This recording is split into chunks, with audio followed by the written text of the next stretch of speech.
Votre mari est blessé et il n'est pas seul. Le médecin a tiré le rideau, vous serez choqué. J'ai souri, frottant mon ventre de 8 mois. Il ne savait pas que cette nuit était un piège de 6 mois. Le filet est tendu. J'étais en train de broder le nom de mon fils sur des bodys blancs quand le téléphone a sonné.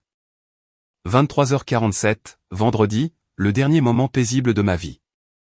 La chambre de bébé sentait la peinture fraîche et le cèdre, exactement comme les nouveaux départs devraient sentir. J'ai passé 3 semaines à obtenir cette odeur parfaite. J'avais appliqué 2 couches de peinture gris chaud sur les murs.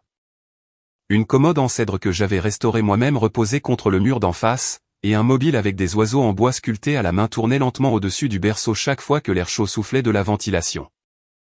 Tout dans cette pièce avait été choisi avec une préméditation totale. La façon dont vous choisissez les choses quand vous comprenez que les détails du premier monde d'un enfant façonnent la façon dont il percevra tous les mondes qui suivront. J'étais assise dans le fauteuil à bascule pour allaitement, un fauteuil en lin crème que j'avais trouvé lors d'une vente immobilière dans un vieux manoir de Presqu'île, et que j'avais retapissé moi-même. Mes pieds reposaient sur le pouf assorti, les bodys étalés sur mes genoux. Mon ventre était énorme à ce moment-là. Enceinte de 8 mois, rond, lourd et étrangement beau sous la lumière de la lampe.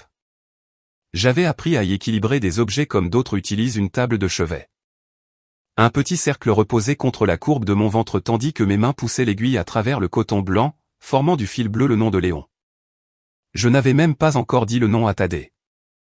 La lampe sur la commode projetait une lueur miel sur la pièce. Dehors, par les fenêtres, Presqu'île faisait ce qu'elle faisait habituellement un vendredi soir d'octobre. Elle se tenait dans une bulle tranquille et aisée, derrière des murs de pierre et de vieux magnolias, détachés de l'agitation du reste de Lyon. Nous vivions dans l'une des maisons les plus anciennes de la rue, un domaine d'avant-guerre sur lequel Thaddée avait insisté uniquement pour le code postal prestigieux. Au fil du temps, j'en étais venu à aimer le large porche avant, le chêne ancien dans le jardin et la façon dont la lumière du matin tranchait nettement dans la cuisine. J'étais prête à ne plus l'aimer. Je me préparais à beaucoup de choses, en fait. Le téléphone a sonné à 23h47. Je n'ai pas regardé l'identifiant de l'appelant avant de répondre. C'était une habitude à laquelle je pensais rarement jusqu'à ce moment. La voix à l'autre bout était masculine, posée, portant cette indifférence spécifique de quelqu'un entraîné à annoncer de terribles nouvelles sans ciller. Madame Vance, une courte pause. C'est l'officier du bois du département de police de Lyon. Je m'excuse de vous appeler à cette heure. J'ai soigneusement mis les bodys de côté et je me suis redressé dans le fauteuil à bascule. Ma main libre a dérivé instinctivement vers la courbe de mon ventre, un réflexe que j'ai développé au 2e trimestre et que je n'ai jamais abandonné. J'écoute, ai-je dit. Votre mari, Thaddée Vance, a été trouvé ce soir à une adresse résidentielle à Confluence. Un incendie s'est déclaré dans l'unité. Il a été transporté à l'hôpital Édouard Herriot. Il est traité pour inhalation de fumée et brûlure mineure, mais le médecin traitant déclare que son état est stable. On nous a demandé de prévenir ses proches. J'ai attendu. Quelque chose dans la façon dont il choisissait ses mots était soigneusement mesuré, un signe avant-coureur que le pire était à venir. Qu'est-ce qui a causé l'incendie, ai-je demandé. La pause fut brève, précise. Nous sommes toujours en train de déterminer cela, madame. Mais je dois vous informer que votre mari n'était pas seul dans l'appartement. Une femme était présente. Elle a également été transportée aux urgences. Je vous encourage à venir à l'hôpital dès que possible. Il n'était pas seul.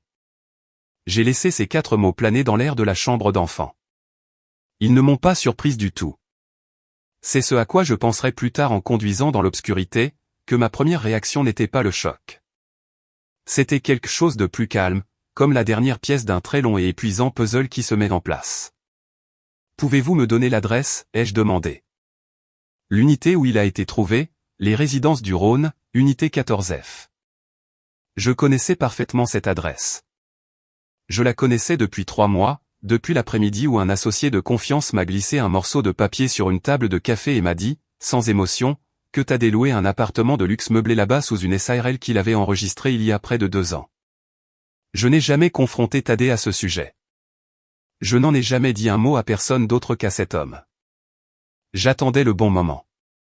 Et depuis, je m'y préparais tranquillement et méticuleusement. Merci, officier Dubois, ai-je dit. Ma voix était parfaitement égale.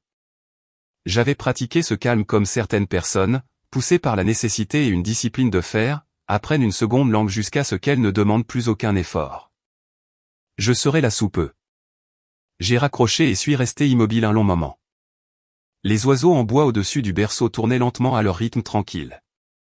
La lampe bourdonnait faiblement. Mon fils bougeait en moi, un long mouvement roulant, exactement le genre qui me réveillait du sommeil depuis des semaines. Et puis, comme s'il comprenait quelque chose, il s'est immobilisé. Je me suis levé du fauteuil à bascule comme on apprend à le faire à 8 mois de grossesse, en m'appuyant fortement sur un bras et en laissant la gravité travailler avec soi plutôt que contre soi.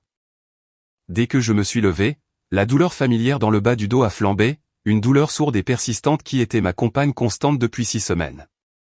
J'ai respiré à travers. J'étais devenue très bonne à respirer à travers les choses. J'ai regardé les bodies une dernière fois. Le nom n'était qu'à moitié fini. Les dernières lettres n'étaient encore que des croquis au crayon sur le coton. Pas encore du fil, pas encore réel.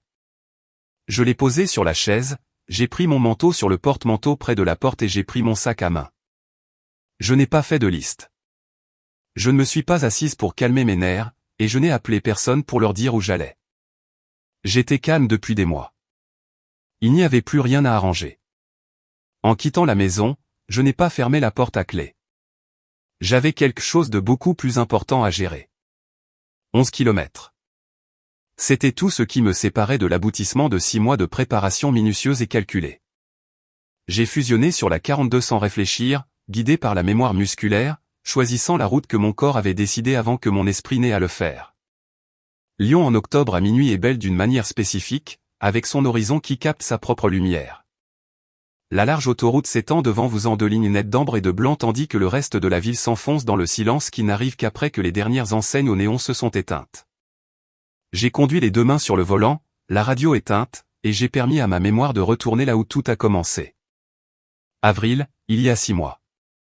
Cela a commencé comme d'habitude dans ces situations, par quelque chose d'assez petit pour être facilement expliqué. Thaddée gardait toujours son téléphone près de lui. Ce n'était pas nouveau. Il dirigeait un groupe de concessionnaires de voitures de luxe employant 43 personnes sur 2 sites métropolitains, et son téléphone sonnait à toute heure. En avril, son emplacement a changé. Il a cessé de reposer face visible sur la table de chevet comme il l'avait fait pendant les 11 années de notre mariage. Il a commencé à atterrir face cachée sur chaque surface dans chaque pièce, à chaque fois. Un changement mineur qu'une autre femme dans un autre mariage pourrait attribuer au stress ou à l'habitude. Mais je l'ai remarqué. Je l'ai classé dans une catégorie différente. Puis sont venus les reçus. Thaddée était toujours méticuleux avec les comptes de dépenses de ses concessionnaires. Les premières années, nous avons construit l'entreprise ensemble, et je connaissais le système de rapport mieux que la plupart de ses employés. En mai, des lacunes sont apparues. Des dîners dans des restaurants que je ne reconnaissais pas les soirs où il était censé rencontrer des acheteurs de flotte. Une facture d'hôtel à Écully, passée en frais comme une conférence de fabricants, qui, j'ai vérifié, avait eu lieu le même week-end, mais à Marseille. Une 2e ligne téléphonique sur le compte de l'entreprise enregistrée sous un nom que je n'avais jamais entendu. Le parfum fut la goutte d'eau, pas un nuage de parfum évident, rien d'aussi négligent, juste une touche de quelque chose de floral et d'étranger que j'ai senti un jeudi soir alors qu'il accrochait son blazer sous la lumière du couloir. Assez subtil pour qu'il puisse supposer que je ne le remarquerais pas. J'étais marié depuis assez longtemps pour savoir que la confrontation n'est pas toujours le mouvement le plus fort que l'on ait. J'ai appelé Gédéon Mercier un mardi matin fin avril. J'étais assise à une table de coin dans un café de Caluire pendant que Thaddée croyait que j'étais à un rendez-vous prénatal de l'autre côté de la ville. Gédéon et moi avions étudié le droit des sociétés ensemble à Lyon il y a 15 ans. Après avoir réussi l'examen du barreau, il est allé directement dans les crimes financiers et la récupération d'actifs, le genre de pratique qui exige une compréhension chirurgicale de la façon dont les gens cachent de l'argent. Canalisent des actifs à travers des sociétés écrans et construisent des vies parallèles qui, de loin, semblent complètement ordinaires. Je ne lui avais pas parlé depuis 4 ans, il a répondu au 2e appel. Je lui ai raconté tout ce que j'avais trouvé. Je lui ai dit ce que je soupçonnais.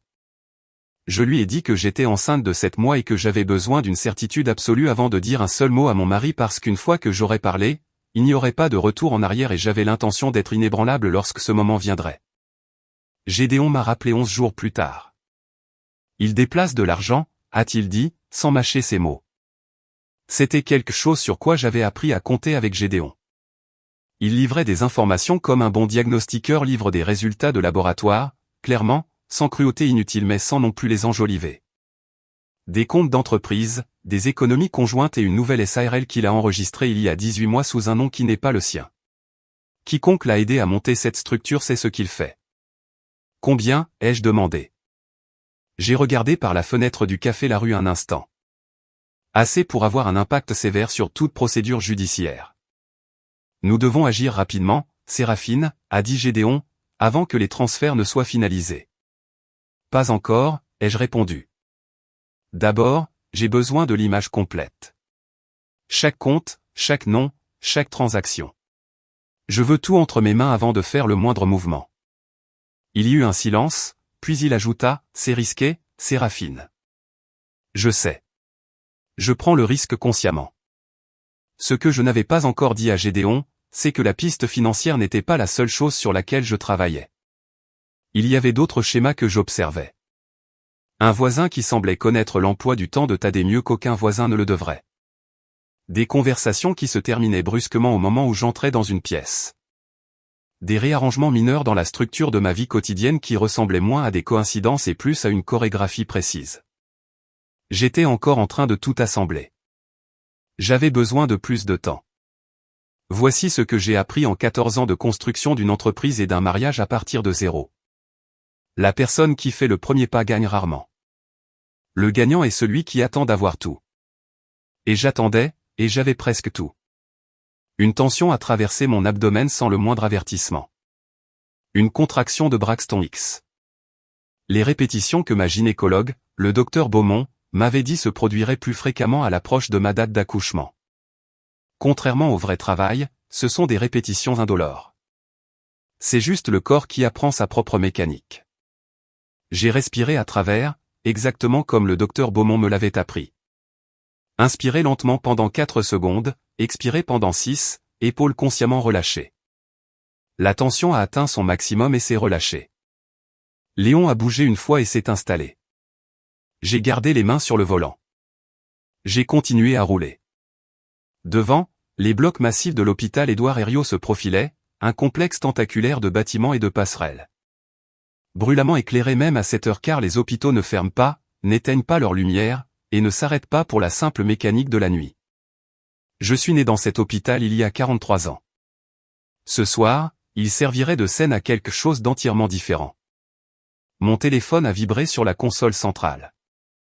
Un texte de Gédéon a confirmé, c'est elle. Niveau 2, 3 phrases. 6 mois de travail compressé en quelques mots. Je l'ai lu d'un coup, j'ai posé le téléphone face cachée ostensiblement comme Thaddée ne le faisait jamais, et j'ai appuyé sur l'accélérateur. Les portes automatiques se sont ouvertes avant même que je ne les atteigne. L'entrée des urgences à Édouard Herriot est légèrement en retrait derrière une allée circulaire où les ambulances entrent et sortent quelle que soit l'heure. Avant ce soir, j'avais franchi ces portes exactement 2 fois dans ma vie. Une fois avec un poignet cassé pendant mes études de droit et une fois pour rendre visite à un collègue dont la femme avait accouché 6 semaines plus tôt. Chaque fois, le bâtiment dégageait ce calme institutionnel spécifique qui n'est pas du tout la même chose qu'un sentiment de soulagement ou de sécurité. Les hôpitaux à minuit ont leur propre silence.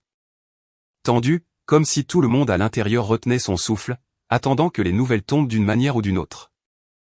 La salle d'attente des urgences portait l'odeur universelle des services d'urgence, de l'eau de Javel superposée à quelque chose de plus ancien et de plus humain, quelque chose qu'aucun programme de nettoyage rigoureux ne peut entièrement effacer. Les lumières fluorescentes vacillaient à une fréquence qui rendait tout légèrement aplati, comme une photo prise avec de mauvais réglages d'appareil. Je me suis approché du comptoir d'accueil. La femme derrière la vitre avait le calme exercé de quelqu'un qui a lutté contre toutes les variations possibles de crise nocturne et a cessé d'être surprise il y a des années. Son badge indiquait Maël. Mon mari a été amené ici plus tôt ce soir, ai-je dit. Thaddée Vance. Les doigts de Maël ont dansé sur le clavier sans hésitation. Un instant, un rapide coup d'œil à l'écran. Il est dans le box 14, elle sait. L'état est stable, sous observation. L'infirmière responsable va arriver. Merci. Je me suis éloigné et me suis tenu près d'un présentoir de brochures sur l'hypertension et les vaccins contre la grippe, observant la pièce. Un homme d'une 60aine d'années était assis les coudes sur les genoux, fixant un poing sur le linoléum. Une jeune femme dans le coin le plus éloigné s'était endormie assise. Un garçon, peut-être de 7 ans, était assis à côté d'une femme plus âgée, tournant une petite voiture encore et encore dans ses mains. Tout le monde dans cette pièce attendait la résolution de l'histoire de quelqu'un. J'étais la seule personne dont l'histoire avait déjà été résolue. Je ne l'avais simplement pas encore annoncé. L'infirmière Leclerc est arrivée par les portes sécurisées 2 minutes plus tard. Une femme trapue d'une 40aine d'années, avec des cheveux gris courts et la démarche efficace de quelqu'un qui a passé des décennies à naviguer dans des couloirs étroits sans perdre un pas. Elle m'a serré la main et a confirmé ce que Maël avait dit. Thaddée était dans le box 14, stable. Il a subi des blessures mineures dues à l'incendie de l'appartement, inhalation de fumée et brûlures superficielles le long de son avant-bras droit. On lui avait administré un analgésique léger. Il était conscient, bien qu'un peu groggy. Il va bien, a-t-elle dit. La phrase portait le poids d'un fait énoncé précisément et fréquemment, non pas de manière dismissive. Je suis contente de l'entendre, ai-je répondu. Et puis j'ai posé une question à laquelle je connaissais déjà la réponse. Je l'ai posée comme on pose parfois des questions, non pas parce qu'on a besoin d'informations, mais parce que le fait de poser la question est une performance qu'on a décidé de mettre en scène. La femme qui est venue avec lui, pouvez-vous me dire quelque chose sur son état? L'expression de l'infirmière Leclerc n'a pas changé, mais quelque chose en elle s'est posé comme une porte se pose dans un cadre quand le loquet clique doucement. Je ne peux pas fournir d'informations sur un autre patient, a-t-elle dit. Les règlements sur la confidentialité médicale nous interdisent de divulguer l'identité ou l'état de santé de tout patient à des tiers, y compris les membres de la famille d'autres patients. Cela s'applique quelles que soient les circonstances. Pour ceux qui se posent la question, la confidentialité médicale et les règlements sont parmi les lois les plus strictement appliquées dans les soins de santé français. Cela signifie que même confirmer si une personne spécifique est à l'hôpital peut être une violation de la loi fédérale. L'infirmière Leclerc ne me repoussait pas. Elle faisait exactement ce que la loi exigeait. Bien sûr, ai-je dit. Je comprends parfaitement. Je comprenais vraiment, et je n'avais pas vraiment besoin qu'elle me dise quoi que ce soit. Je connaissais le nom de la femme depuis 3 mois. Je le connaissais comme on connaît quelque chose qu'on porte très soigneusement. Comme un mot qu'on a gardé sur le bout de la langue pendant longtemps, mais qu'on n'a pas prononcé à voix haute. Ce que je n'ai pas laissé l'infirmière Leclerc voir, c'est la discipline bizarre requise pour se tenir dans ce couloir, jouant la femme inquiète et la future mère préoccupée, tout en étant simultanément la même femme qui a passé 6 mois à s'assurer que cette nuit ne la prendrait pas au dépourvu. Il y a quelque chose d'épuisant et de précis à jouer un rôle que l'on a dépassé. J'étais très doué pour ça. Je devais l'être. Le docteur Moreau est arrivé quelques minutes plus tard, le médecin urgentiste, un homme mince d'une 50aine d'années avec des lunettes de lecture poussées sur le front, et cette économie de mouvement forgée pendant de longues nuits de garde. Il a réitéré l'état de Thaddée dans un langage plus clinique, a discuté du protocole de surveillance et a demandé si j'avais des questions. J'en ai posé, non pas parce que j'avais besoin de réponses, mais parce que j'avais besoin de 90 secondes supplémentaires avant de pouvoir faire confiance à ma vision périphérique. Le battement au bord de ma vue a commencé pendant la conversation avec l'infirmière. Ce rétrécissement rythmique de la vision qui suit une poussée d'adrénaline prolongée cédant la place à une immobilité soudaine. J'ai remercié le docteur Moreau et, alors qu'il se retournait vers le poste de l'infirmière, je me suis dirigé vers une rangée de chaises contre le mur opposé et je me suis assise. Non pas parce que je le voulais, mais parce qu'à 8 mois de grossesse, nourri seulement par la préparation et un calme froid, mon corps le demandait tranquillement. Je me suis donné 2 minutes. Je les ai comptées dans ma tête.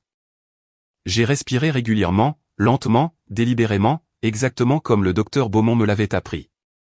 Et exactement comme je m'étais entraîné dans le parking souterrain il y a 6 mois quand Gédéon m'a dit pour la première fois ce que Thaddée faisait avec notre argent, Léon a pressé une fois contre mes côtes, et est resté immobile comme s'il comprenait lui aussi la valeur d'une pause mesurée.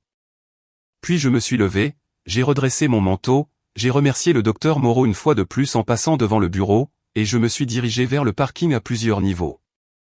Gédéon attendait au niveau 2, et avec lui toute la vérité, organisée, documentée et prête à être livrée.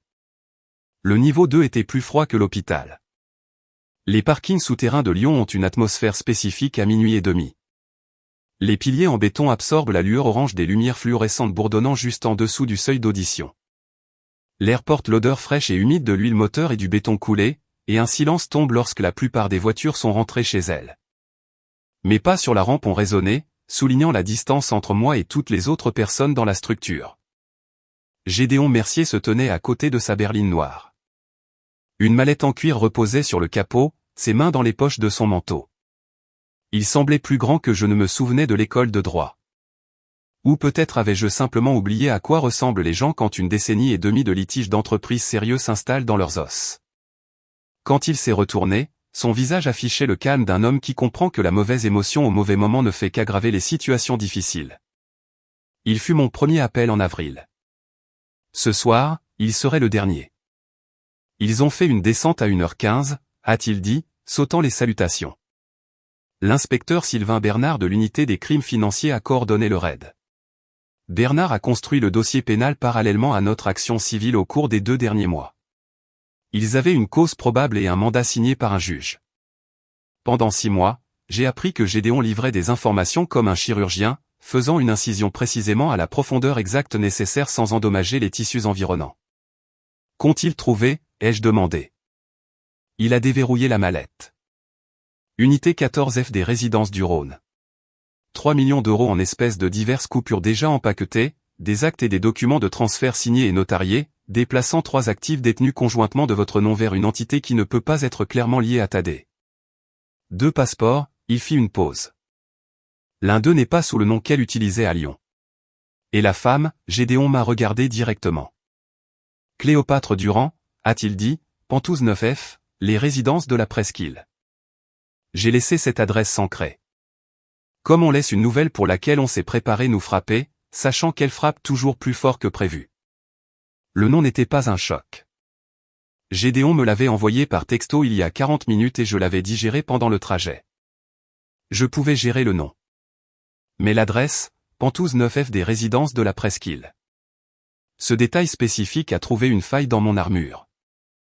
2 étages exactement au-dessus de ma maison. Elle avait vécu 2 étages au-dessus de la chambre de mon fils pendant 18 mois. Chaque matin, quand je me tenais dans ma cuisine à regarder la lumière se répandre, elle était quelque part au-dessus de ma tête. Chaque fois que je prenais l'ascenseur avec mon café et mon ventre grandissant, elle savait exactement qui j'étais, ce que j'avais, et ce qu'elle comptait me prendre.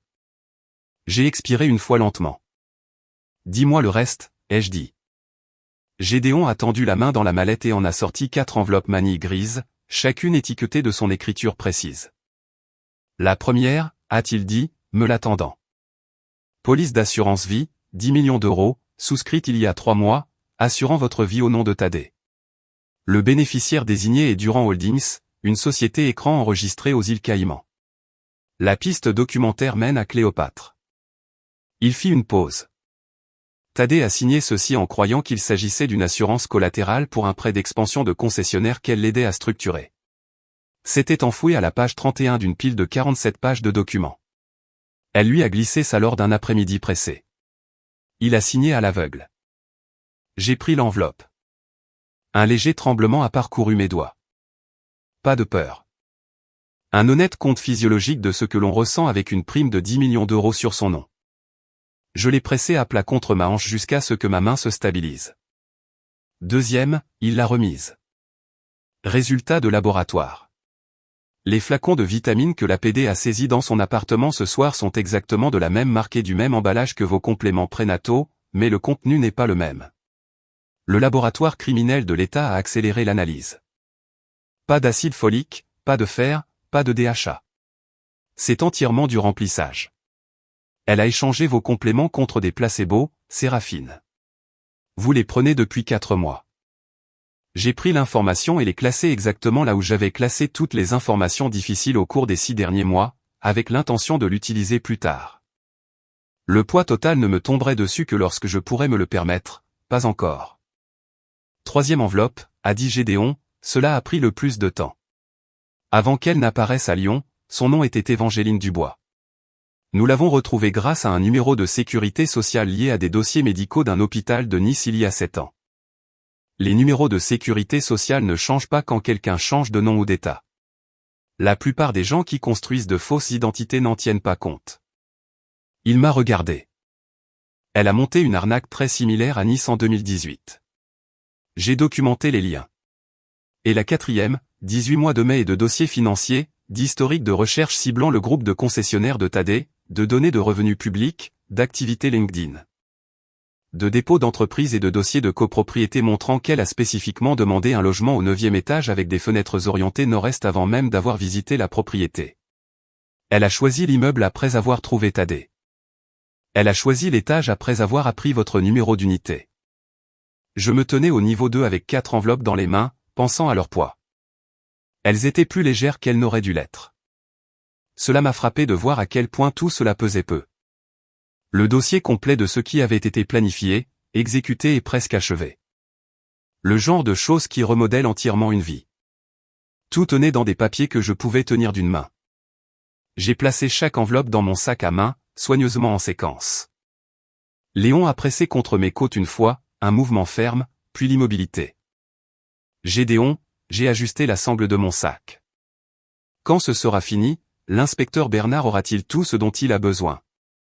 Je veux que les procès civils soient prêts à être déposés. Ils sont prêts depuis 3 semaines, a-t-il dit. Bien. J'ai croisé son regard. J'y vais seul. Il a hoché la tête. Je serai dans le hall principal. Envoie-moi un message quand tu seras prête pour que Bernard intervienne. Il attend dehors avec le mandat. Le silence est tombé. Prends ton temps, Séraphine. Fais ça bien. Le couloir menant au box était plus calme que les urgences principales. L'infirmière Leclerc marchait à un rythme ajusté pour moi, et je la suivais sans effort. Mon sac reposait contre ma hanche, tout ce dont j'avais besoin était également réparti. Box 14. C'est là qu'ils avaient mis mon mari. Un rideau d'hôpital, un moniteur cardiaque et 15 ans de mariage, réduit à un numéro de chambre écrit au marqueur effaçable noir à côté de la porte. Le docteur Moreau attendait devant le box 14. Madame Vance, a-t-il dit, mon nom de la manière dont les médecins le font lorsqu'ils sont sur le point d'ajouter une mise en garde. Avant que vous n'entriez, il y a quelque chose que je dois vous informer. Une pause. La femme amenée avec votre mari est dans le box adjacent. Box 15. Elle a demandé que sa présence ne soit pas divulguée, mais étant donné les circonstances, j'ai estimé que vous aviez le droit de savoir avant de franchir ce seuil. Il m'a regardé directement. Ce que vous êtes sur le point de voir pourrait être difficile. Il a tendu la main à sa gauche et a tiré le rideau séparant le box 14 et 15 d'environ 60 cm. C'était suffisant. J'ai vu ses cheveux bruns capter la lumière du plafond, une posture qui trahissait la tension spécifique de quelqu'un de très conscient de son enfermement. Et ce pull, d'un bleu sarcelle profond, la teinte exacte que j'avais cataloguée dans mon esprit, la couleur que j'avais vue dans l'ascenseur des résidences de la Presqu'île un mardi matin de juillet, un jeudi après-midi de septembre. Et un dimanche soir il y a 2 semaines quand elle m'avait tenu la porte des 2 mains, m'avait souri chaleureusement et m'avait dit à quel point j'avais l'air merveilleuse et à quel point j'étais proche de ma date d'accouchement. Le même pull porté 2 étages en dessous où elle avait dormi la nuit dernière, porté à l'hôpital où elle avait été amenée avec mon mari la nuit où ils avaient prévu de fuir le pays. Elle fixait le mur d'en face. Elle ne m'a pas vu. Le docteur Moreau a refermé le rideau. 5 secondes de visibilité. Il n'a pas dit un autre mot. Il a fait ce qu'il a jugé juste. La seule manière que la loi lui permettait. Merci, ai-je dit. Il a hoché la tête et a reculé. À ce moment-là, j'ai compris la différence entre savoir et voir. Entre porter la vérité dans son esprit, archiver et documenter, et la voir visuellement confirmée devant ses yeux dans un couloir d'hôpital aux premières heures du samedi matin, la connaissance et le travail de l'esprit. La vision contourne entièrement la préparation et frappe un endroit que la logique ne peut atteindre. L'infirmière Leclerc s'est arrêtée au box 14. Il se repose. Les analgésiques sont actifs. Il peut s'endormir et se réveiller, mais ses constantes sont stables. Elle a poussé la porte. La pièce était faiblement éclairée. Juste un seul panneau lumineux au-dessus du lit. Le pouls du moniteur et le silence d'un endroit où quelqu'un est maintenu par la médication. Tadé était allongé sur le lit à droite. Son avant-bras droit était enveloppé de gaze blanche propre. La blouse d'hôpital était standard, trop lâche aux épaules. Il semblait plus petit que je ne me souvenais. Ou peut-être les lits d'hôpital réduisent-ils simplement les gens à des contours. Je me suis tenu au pied du lit et je l'ai regardé. 15 ans. J'avais dormi à côté de ce visage pendant 15 ans. J'avais touché sa mâchoire les matins d'hiver. J'avais observé la lente mathématique de l'âge mûr s'installer dans les rides autour de ses yeux. Je croyais connaître chaque version de ce visage. La version devant moi, maintenant diminuée, familière dans sa structure mais étrangère dans sa signification, était une que je ne reconnaissais pas du tout. C'était le visage d'un étranger avec qui j'avais partagé un lit pendant une décennie et demie. « Voudriez-vous une chaise » a demandé l'infirmière Leclerc derrière moi. « Oui, merci. » Ma voix s'est brisée juste une fraction de seconde. Puis je l'ai resserrée à nouveau, comme on boutonne un manteau contre le vent. Elle a fait glisser la chaise silencieusement et est partie. Je me suis assise, j'ai posé mon sac sur mes genoux, mais je ne l'ai pas encore ouvert. Léon a bougé, un lent étirement arqué sous mes côtes. J'ai pressé ma main à plat contre le côté de mon ventre, non pas pour le réconfort. Comme une confirmation, nous sommes toujours là, tous les deux, intacts. Je me suis assise dans la pénombre, écoutant la respiration de Thaddée, et j'ai attendu qu'une version de chagrin ou de rage arrive. Au lieu de cela, ce qui est arrivé était la même clarté opérationnelle qui menait le spectacle depuis 23h47. Je me suis tourné vers Thaddée. J'ai regardé son visage comme on regarde un diagnostic que l'on a déjà accepté. J'ai ouvert mon sac, j'ai rangé les enveloppes dans l'ordre où j'avais l'intention de les utiliser, et j'ai attendu qu'il se réveille. Le moniteur affichait un rythme stable lorsque Thaddée a bougé. Pas de halètement dramatique, juste un réajustement de sa poitrine alors que les analgésiques diminuaient. Sa main droite a serré le drap. Sa tête a tourné lentement vers la chaise. Ses yeux se sont ouverts et m'ont trouvé instantanément. Il y a un chiffre qui peut changer le sens de tout ce qui s'est passé avant. Pour moi, ce chiffre était de 10 millions d'euros. Mais je m'avance. Un instant, Thaddée m'a juste regardé. Son expression a changé de manière incorrecte, confusion, reconnaissance, puis une maladresse vers quelque chose qui ressemblait à du soulagement. Séraphine, sa voix était rauque. Il s'est déplacé, faisant un petit bruit involontaire de douleur. Séraphine, laisse-moi t'expliquer. Non, ai-je dit. Il s'est tu. Pas encore. J'ai fouillé dans mon sac et j'ai sorti la première enveloppe.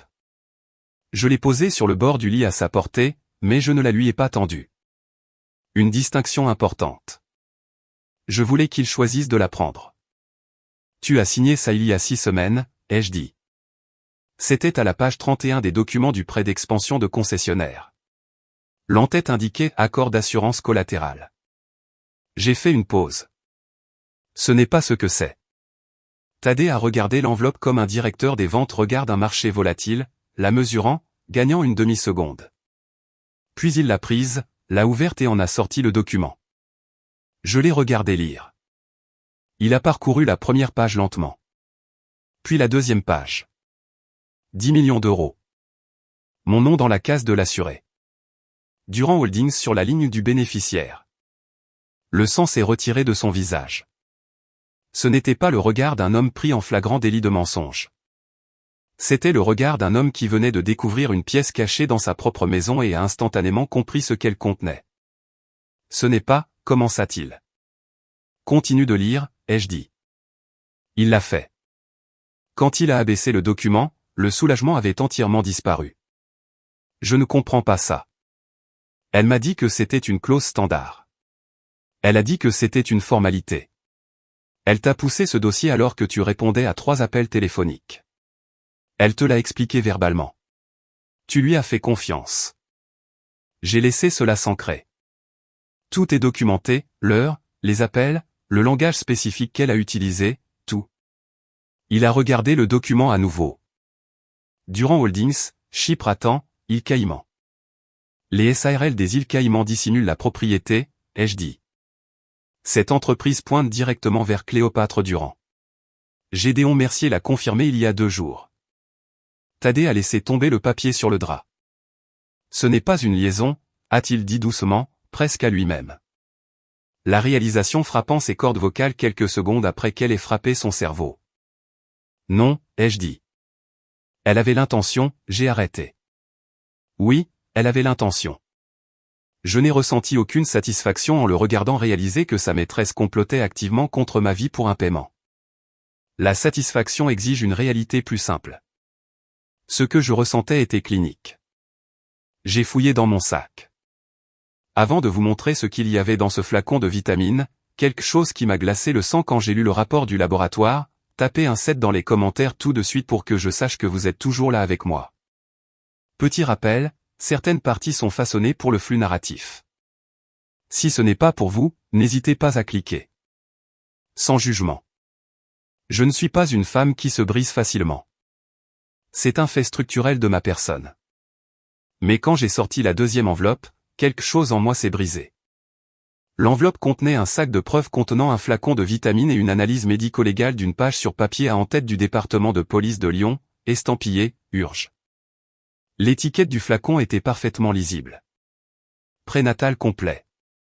Formule 3e trimestre. La marque exacte recommandée par le docteur Beaumont en juin. La marque exacte que je prenais tous les matins avec un verre d'eau. L'APD a saisi ceci ce soir dans son appartement, ai-je dit. Ma voix était parfaitement neutre. Même marque, même numéro de lot. J'ai placé le rapport du laboratoire à côté de la police d'assurance. Le contenu n'est pas le même. J'ai regardé Thaddée pendant que je lisais l'analyse. Sucre de remplissage, agent liant, carbonate de calcium, ingrédients inertes utilisés pour donner à la capsule le poids et la texture correcte, pas d'acide folique, pas de fer, pas de DHA. J'ai entendu ma propre voix de loin. L'acide folique prévient les anomalies du tube neural dans le développement fœtal. Le fer soutient le volume sanguin maternel et l'oxygène du fœtus. Le DHA est essentiel au développement du cerveau et des yeux du fœtus au 3e trimestre. Le fait de retirer ces éléments de la routine quotidienne d'une femme enceinte pendant 4 mois crée une carence continue et invisible. Mesurable dans les analyses de sang mais indétectable dans la sensation. En août, ai-je continué. Le docteur Beaumont a remarqué que mes niveaux de ferritine étaient bas. Elle m'a interrogé sur mon alimentation et mes suppléments. J'ai dit que je les prenais tous les matins sans faute. Elle m'a dit de manger plus de viande rouge. Je l'ai fait. J'ai acheté une deuxième marque. Je me suis reproché à moi-même pendant 4 mois. J'ai posé le papier précisément. Je pensais que je faisais quelque chose de mal. Thaddée n'a pas parlé. Il a fixé les résultats du laboratoire. Il a cessé d'essayer de gérer la situation et a juste commencé à l'absorber. Elle a fait faire une clé, ai-je dit. Gédéon a récupéré les registres de gestion de l'immeuble. Une deuxième clé a été délivrée pour notre appartement en mars sous ton nom, mais tu ne l'as pas demandé. Thaddée a appuyé sa main à plat sur son visage, couvrant ses yeux. Il n'a pas pleuré. Il a fait ce que les gens font quand ils doivent s'enfoncer dans un sentiment avant de pouvoir trouver des mots pour l'exprimer. J'ai fait exactement la même chose dans ma voiture en septembre. Léon, a-t-il murmuré le nom que je n'avais pas su qu'il avait choisi, mais il l'a dit parfaitement parce que je l'avais murmuré à mon fils pendant 3 mois et il s'était imprégné dans l'air de notre maison. Elle aurait pu, oui, ai-je répondu. La tension a traversé le bas de mon abdomen. Une longue et lente bande de pression. J'ai fait une pause, j'ai posé ma main à plat sur mon ventre et j'ai respiré. Inspiré pendant 4, expiré pendant 6. La contraction a atteint son maximum et s'est estompée. Léon a bougé une fois, 10 secondes, et c'est passé. Je me suis tourné vers le rideau, nous séparant du box 15. La cloison n'était pas solide. Le son portait parfaitement. J'ai parlé d'un ton de conversation normal parce que le calme voyage plus loin que les cris. Mon fils a failli venir au monde avec une carence en acide folique, ai-je dit. Pas à Thaddée, au pulsarcelle à 60 cm de distance. Parce que quelqu'un en qui j'avais confiance a touché mon ventre et a demandé quel nom j'aimais tout en s'assurant que ses compléments ne faisaient absolument rien. J'ai laissé cela s'ancrer. Je veux que tu te souviennes de cette pièce. Peu importe ce qui se passe ensuite, souviens-toi de ça. Je me suis tourné vers Thaddée. Derrière le rideau, j'ai entendu un son. Petit, involontaire. Le son de quelqu'un qui venait de réaliser pleinement que le piège s'était refermé. Thaddée n'avait pas parlé depuis que j'avais interpellé la cloison. Le moniteur bipait régulièrement. J'ai attendu. L'infirmière Leclerc est entrée, a vérifié les constantes, a tapé sur sa tablette et est reparti avec une neutralité professionnelle. Puis vint la voix du box 15. Pas un cri, pas un murmure. Le volume calculé de quelqu'un qui jouait sa dernière carte. Dis-lui, dit la voix. Une pause. Dis-lui que je suis enceinte. C'est de Thaddée. Thaddée ferma les yeux d'épuisement. Je l'ai compris. Quand une personne n'a plus rien, elle se tourne vers l'argent ou un enfant. Cléopâtre avait déjà perdu l'argent dans le parking, alors l'enfant. J'ai fouillé dans mon sac pour la 3e enveloppe. Gédéon avait engagé un détective privé agréé pour retrouver son numéro de sécurité sociale. Cela a mené à un hôpital de Nice. J'ai ouvert l'enveloppe. Le dossier médical de Nice a 7 ans. Le nom dessus n'est pas Cléopâtre Durand. J'ai sorti le premier document. Ligature des trompes bilatérales, une procédure chirurgicale permanente bloquant les trompes de Fallope. Médicalement classée comme irréversible. La femme qui a subi cette chirurgie ne peut pas tomber enceinte naturellement. Je l'ai posé sur le lit. Puis j'ai sorti le deuxième élément. Une photo de scène de crime prise par l'APD dans l'unité 14F ce soir. Faux ventre de grossesse en silicone. Simulation du 3e trimestre trouvé dans le tiroir de la salle de bain principale, caché sous une serviette pliée. Je l'ai posé sur le lit. Thaddée l'a fixé pendant très longtemps. Il regardait la destruction du récit auquel il avait cru pendant 8 mois. Il croyait qu'elle était enceinte. Cela expliquait les passeports, les transferts d'actifs précipités, un homme se convainquant qu'il courait vers un avenir, et non pas simplement qu'il fuyait son présent. La photo a tout démantelé en silence. Je me suis tourné vers le rideau. La chirurgie a eu lieu à Nice, ai-je dit clairement. Il y a 7 ans, sous votre vrai nom. Silence du box 15. Pas un silence stratégique. L'immobilité absolue de quelqu'un à court de mouvement. Je me suis tourné vers Thaddée. J'ai gardé un nom toute la nuit, ai-je dit vers la cloison. Celui que tu avais avant Lyon, avant Presqu'île. Une pause. Évangéline Dubois. Le nom a plané dans la pièce. Je me suis tourné vers Thaddée. Le détective privé de Gédéon a trouvé son histoire à Nice. En 2018, il y avait une famille. Le mari gérait une entreprise de gestion immobilière. La femme était conseillère scolaire au lycée, enceinte de 29 semaines. Une femme nommée Daria Kulska a emménagé dans l'une de leurs propriétés, a entamé une liaison, manipulation financière, une grossesse simulée, accès au compte d'entreprise. Le plan était identique. Thaddée n'a pas bronché. Le mari a été inculpé, ai-je dit d'un ton égal. Condamné pour 3 chefs d'accusation de fraude électronique pour des transactions qu'elle avait structurées, mais qu'il avait autorisées. Il a écopé de 8 ans. Il purge actuellement sa 6e année au centre pénitentiaire de Grasse. J'ai fait une pause. La femme a perdu le bébé. Stress maternel aigu. Elle a accouché à 31 semaines. L'enfant n'a pas survécu. Elle s'appelle Rianne. Elle vit à Saint-Jean-Cap-Ferrat maintenant. Elle enseigne en 6e année. Je l'ai appelée le mois dernier. Nous avons parlé pendant 40 minutes. Elle a dit qu'elle espérait qu'Évangéline avait enfin ciblé quelqu'un qui faisait attention. Thaddée a fermé les yeux.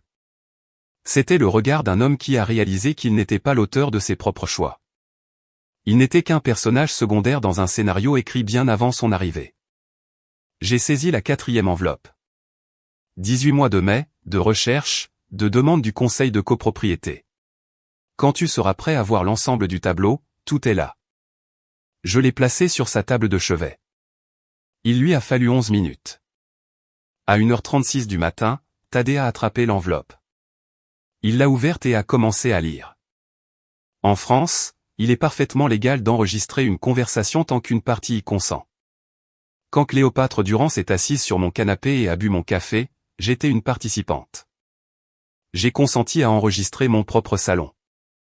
Le dictaphone que j'avais acheté en août était sur la 3e étagère de ma bibliothèque et a tout enregistré pendant 11 semaines.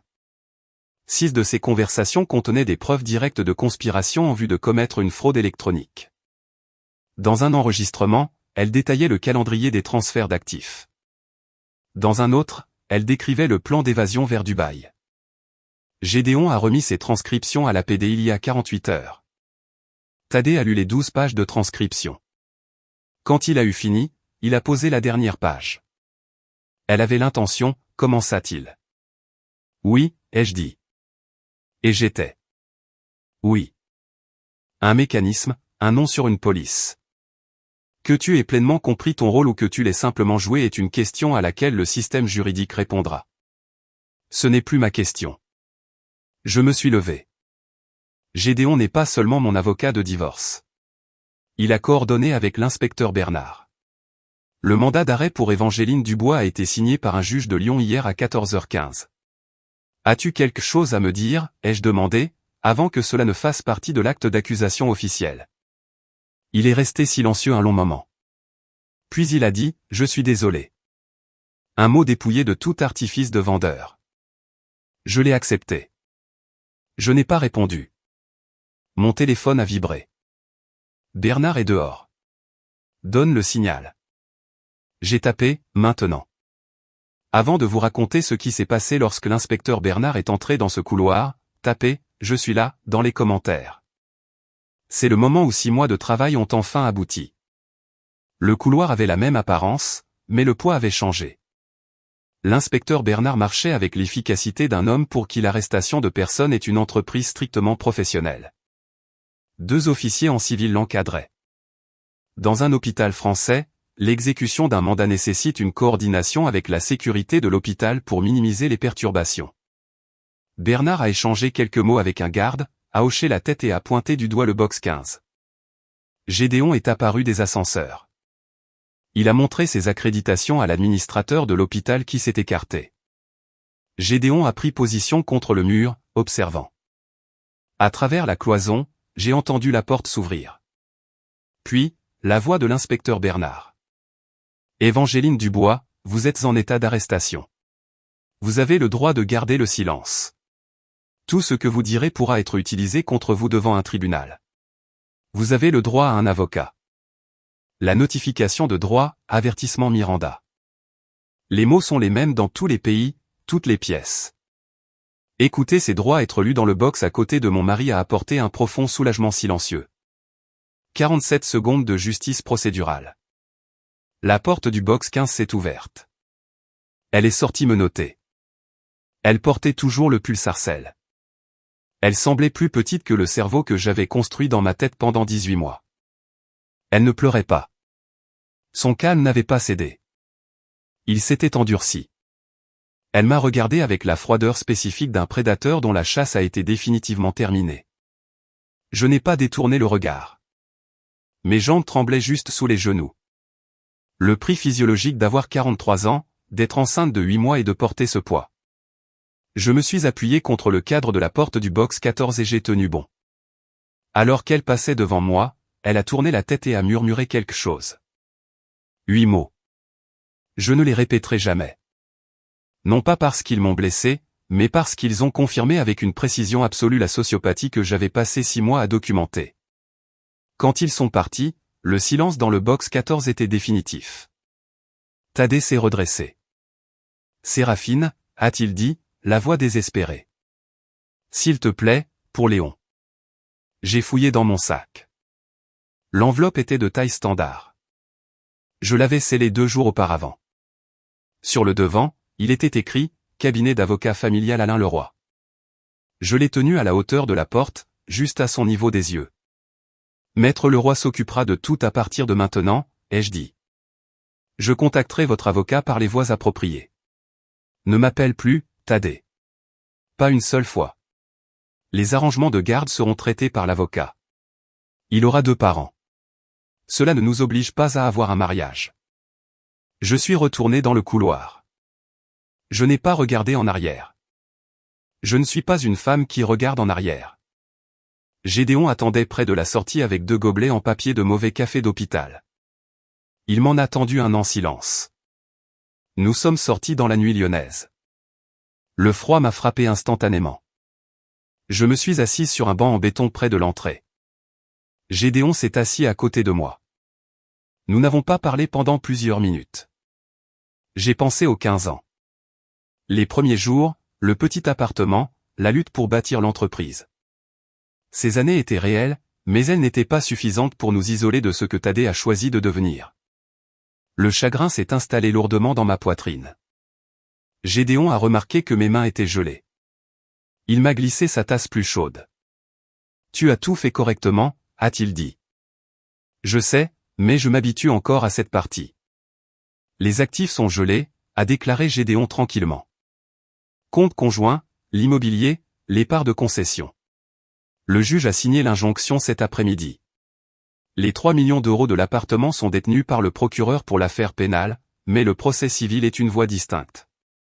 Réclamation pour préjudice moral, violence pour les vitamines empoisonnées. Votre dossier est en béton.